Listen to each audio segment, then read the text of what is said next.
So meron tayong bagong modelo, si InMotion Jet 72-volt dual drive rainproof electric scooter that can run up to 90 kilometers per full charge.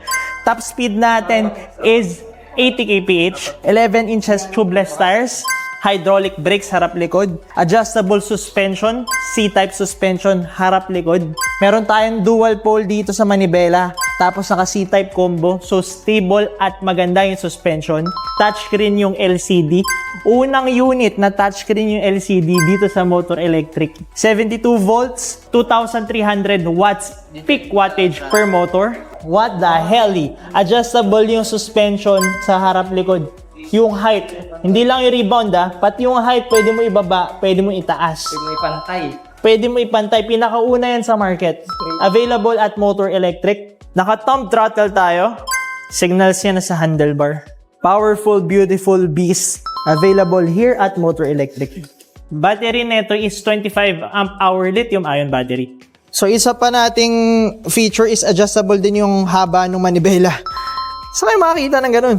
So pwede nyo paglaruan yung variables.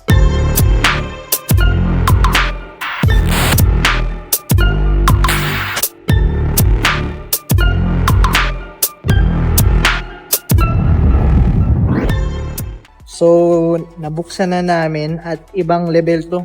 Ito talaga yung 2026 na electric scooter. Tingnan nyo naman yung dashboard. Parang may cellphone. Touchscreen, mga idol. Oh, grabe. Andyan lahat, oh. Zero start, cruise control. Hindi mo na kailangan Galing naman. Ganun lang. Oh, slide to unlock. Nakita mo pa yung tsura ng unit mo. Signal light. Palang ulam na. Tingnan mo na yung handlebar. Ulam.